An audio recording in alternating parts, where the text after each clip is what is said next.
Alright, what's up guys? Welcome to Promotech. Thanks for tuning in. The Pixel 11 Pro isn't trying to shock you with flashy upgrades. It's quietly targeting the exact weak points that made previous Pixels frustrating in real life.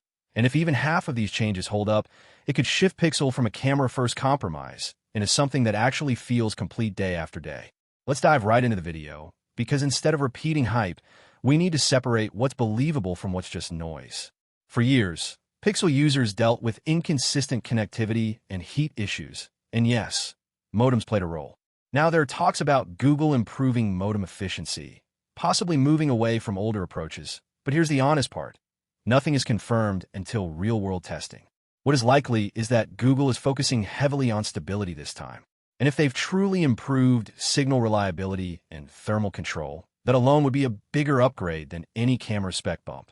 Because side by side, a phone that holds signal and stays cool will always feel faster than one that peaks high but struggles under pressure. Then there's the Tensor G6, and again, this is where hype can get out of control. You'll hear words like 2 nanometers or massive leap, but realistically, what matters is efficiency and sustained performance. Google has never chased benchmark numbers like Apple or Qualcomm partners do. Their focus is AI and consistency. So the real question isn't, is it the fastest chip? It's, does it stay smooth after 6 months? If Google improves thermal management and background task handling, that's a meaningful evolution. If not, then it's just another incremental step. Now the camera side is where expectations always explode, but let's keep it real. Pixel cameras are already among the best, not because of hardware alone, but because of computational photography. So instead of expecting massive sensor upgrades, it's more realistic to expect smarter processing, better HDR balance, more natural skin tones, improved video consistency. Some leaks talk about deeper AI integration, like smarter editing tools or voice-assisted controls. That direction makes sense because Google's strength is software. But again, until we see it working smoothly, not just in demos, it's just potential. And this is actually where something like Wallverse fits naturally into the conversation. The idea of AI helping you create, edit, and refine content faster. It's becoming standard across tech. Pixel isn't inventing that trend, it's just bringing it closer to everyday users.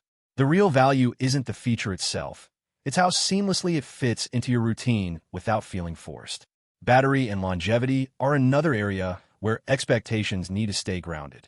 You'll hear numbers, charging speeds, maybe even big promises, but what matters is consistency over time. Google promising long software support is great, but hardware has to keep up. Compared to devices from Samsung, which have improved long-term reliability a lot, Pixel still has something to prove here.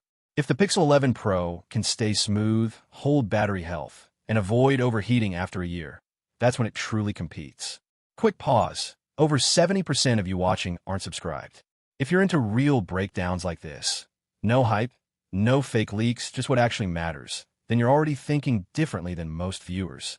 Subscribing just connects you to that kind of community. And stepping back, this is what makes the Pixel 11 Pro interesting. It's not about dominating spec sheets. It's about fixing fundamentals. Stability, consistency, smarter software integration. If Google gets those right, this phone won't feel exciting on day 1. It'll feel reliable on day 300. And honestly, that matters more. But here's the real question. If Pixel finally becomes stable and consistent, does it still stand out? Or does it risk becoming just another safe flagship in a market that rewards bold moves? Take care and stay safe. I'll see you in the next one soon. Cheers. Bye-bye.